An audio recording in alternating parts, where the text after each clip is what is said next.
लगता है आज भी खाने को घर में कुछ भी नहीं है। ये बर्तन खाली पड़े हैं। अब क्या करूं, कहाँ से अनाज लेकर आऊं? रशीदा ने सोच लिया था कि आज भी उसे भूखा ही सोना पड़ेगा और मामूल के मुताबिक आज भी उसके घर का चूल्हा नहीं जला था। वो बूढ़ी औरत फिर से अपनी भूख के लिए परेशान थी।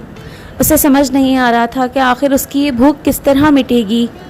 इतने में दरवाजे पर दस्तक होती है।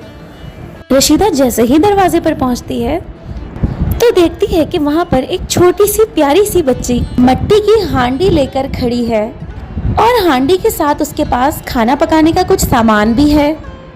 रशीदा उससे पूछती है, बेटी तुम कौन हो और कहाँ से आई हो, और ये सारा सामान किस लिए लाई हो?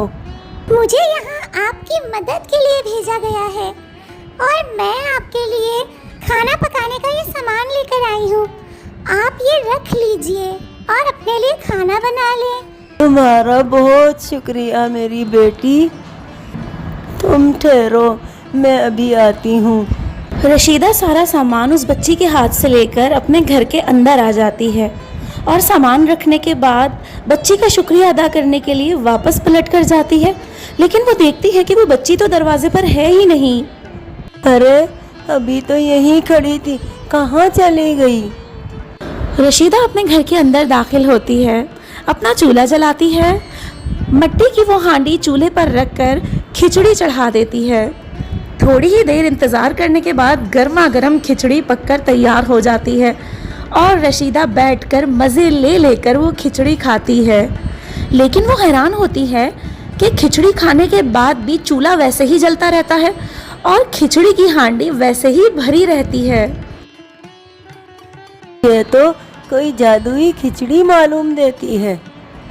मैं जितना इसे खा रही हूँ ये बढ़ती चली जा रही है। ऐसा करती हूँ, मैं बाकी की खिचड़ी गरीबों में बांट देती हूँ। रशीदा एक रहम दिल औरत थी। उसकी भूख मिट जाती है और अब वो सोचती है कि मेरी तरह जो बाकी के भूखे लोग हैं, क्यों ना मैं ये खिचड़ी उन लोगों में बांट दूं। इस तरह मुझे सवाब भी मिलेगा और किसी भूखे का पेट भी भर जाएगा। बस यही सोचकर वो हांडी अपने हाथ में लेकर चल पड़ती है और ले जाकर बाकी की खिचड़ी ज़रूरतमंद लोगों को तकसीम कर देती है। रशीदा के पड़ोस में एक पप्पू नामी आदमी रहता था जो बहुत ही बदनीयत था। पप्पू उसे खिचड़ी तकसीम करते हुए देखता है तो सोचता है कि ये बुढ़िया तो कल तक खुद भूखी रहा करती थी, आज इसके पास इतना सारा खाना कैसे आ गया कि ये खुद भी खा रही है और दूसरों को भी दे रही है। आखिर माजरा क्या है? पप्पू सोचता है कि मैं इस मामले की हकीकत जानकर ही रहूँगा। वो छुपके छुपके जाता है और रशीदा के घर की खिड़की के पास खड़ा हो जाता है और छुपकर रशीदा की सारी बातें सुन लेता है। ए ऊपर वाले, तू कितना मेहरबान है। एक वक्त था जब मैं खाने के लिए तरसती थी और आज तूने मुझे जादुई खिचड़ी वाला ये मटका दे दिया।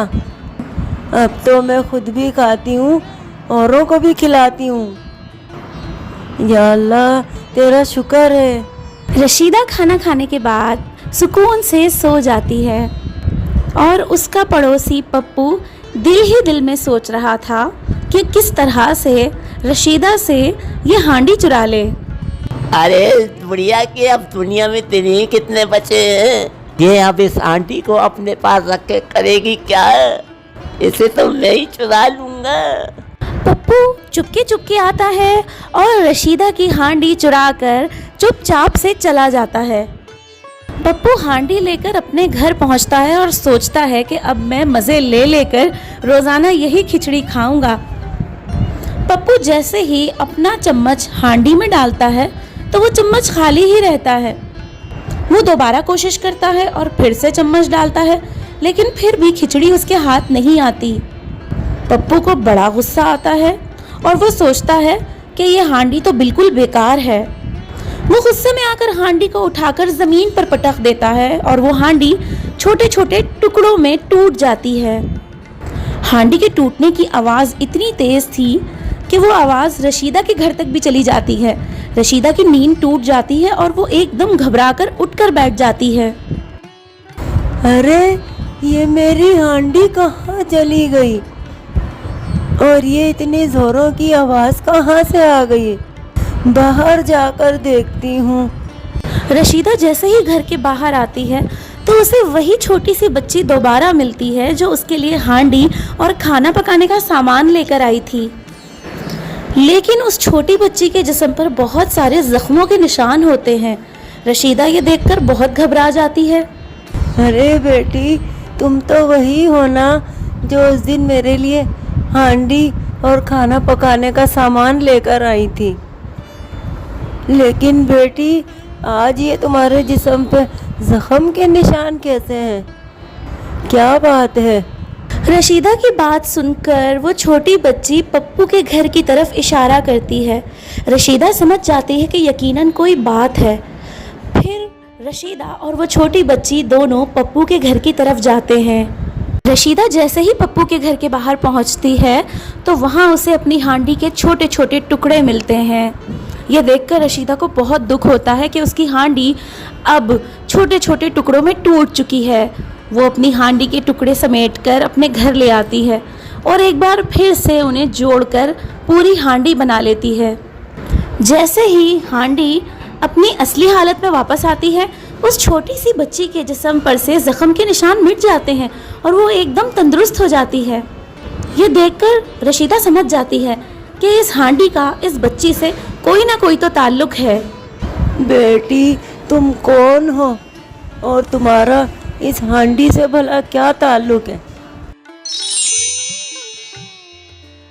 رشیدہ کی بات سنتے ہی وہ چھوٹی سی بچی غائب ہو جاتی ہے اور اس کی جگہ ایک خوبصورت پری نمودار ہوتی ہے۔